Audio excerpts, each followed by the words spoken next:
So you've just launched your brand new website.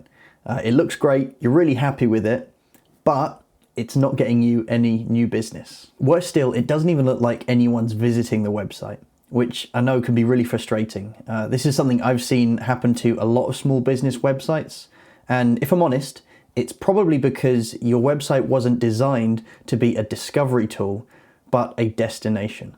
Now, to explain what that means, let me break down 3 types of websites that small businesses have, which one of those actually brings in new clients, and what you can do to get the ball rolling if your website has little to no traffic.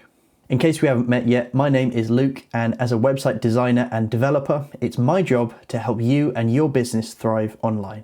Okay, let's first talk about the 3 types of websites that small businesses typically have.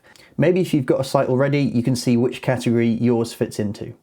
The first one I'm calling the portfolio website. I almost call this the vibe check website because that's what people usually use it for. The whole objective of this is to be a touch point for your business online. Think about it. When you Google a business, you maybe look at their social media, you might look at a few reviews, and then you'll go and check their website.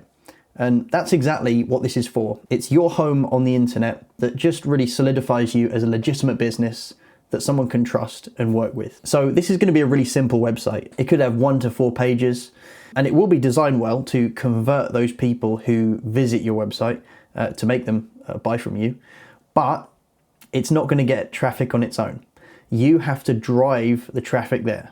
So that might be by having a sign on your van or your car. Maybe you hand out your business cards, or even you post about it online using social media. Whatever it is, you have to do the work to get people to go to that website.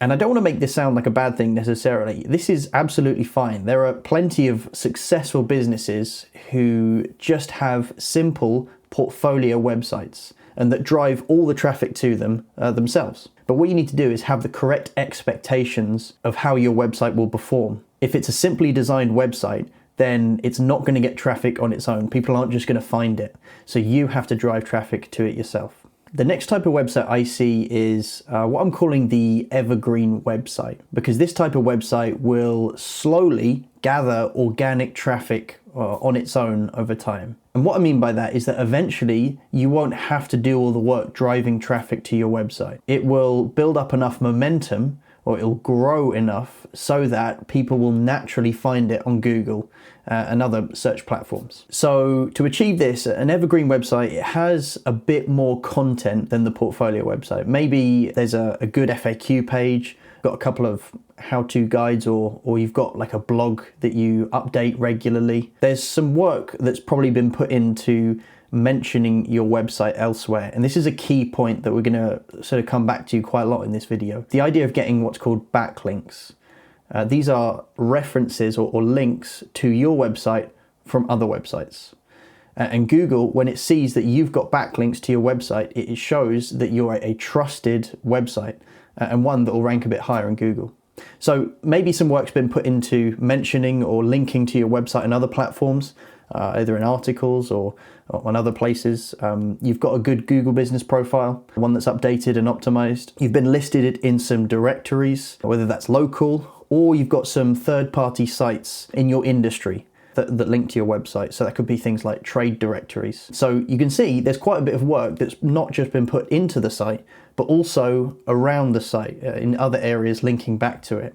And initially, that's not going to do much. When you first launch this site, it will seem exactly the same as the portfolio, but over time, if you keep feeding it, if you keep growing it, you keep adding to the reviews, you keep posting occasionally, you keep maybe reaching out to others, posting it on social media, over time, this will grow and it will have its own momentum, essentially, finding customers online. Lastly, I see some businesses that have what I'm calling a rocket ship. And that's because just like a rocket, it's using a large amount of resources to go in one direction as quickly as possible. To do that, you need a large website firstly. You need a lot of content and good content that answers any particular question that potential customers might have.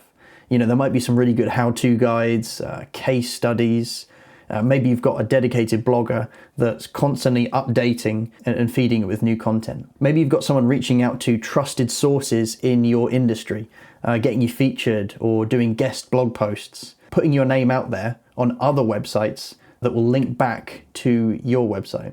And maybe you've even got some other things like paid ads or like a social media marketing campaign. All of these things are going to drive as much traffic to this website as possible. Now, as you probably guessed, this is a premium service. It's not going to be cheap, and it's probably out of budget for most small businesses. But why I wanted to talk about this type of website is if there's a competitor of yours that's online and you see them everywhere in Google search, it's probably because they're putting a lot of money into their digital presence. It's not by accident. So I hope this helps you understand that there are different levels of website that really reflect your commitment to your online presence. And I'm not necessarily saying that everyone should have a rocket ship of a website.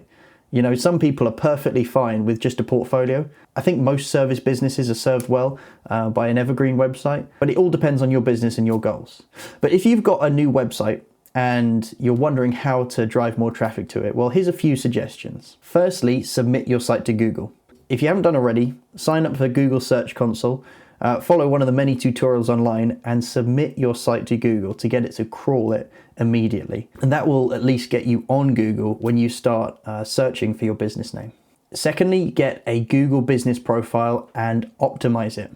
One of the easiest ways to promote your business is through your Google business profile. It's free and it provides a high quality backlink to your website.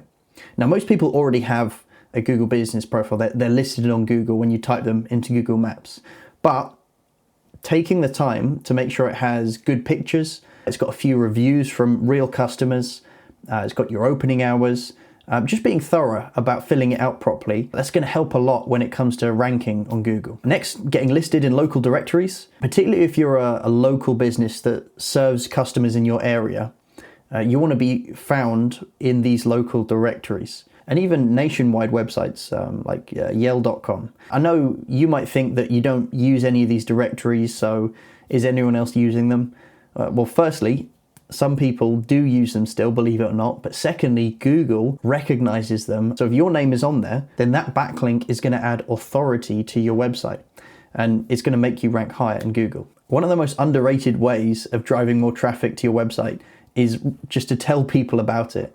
There are so many business owners I know who invest in their website and then are a little bit afraid almost to talk about it to people. So tell people, tell your mum, your friends, your family, your maybe fellow business owners that you know, post it on social media, put a sign outside your house, put a sign on your van or in the windscreen of your car, whatever it is, drive as much traffic to your website as you can, especially if you've just launched it, because that's going to help Google to notice it much quicker. And finally, set up visitor tracking, or in other words, you want some way of tracking how many people actually visit your website, because we don't want to fly blind on this. We need to know if the changes that we're making are actually increasing the number of visitors to our website. Now, if you're worried about GDPR or cookies, I've got a tutorial that I'll link below on how to set up a simple analytics software that is GDPR compliant and doesn't put any cookies on your website. So everything that we've really talked about, it all comes under the umbrella of SEO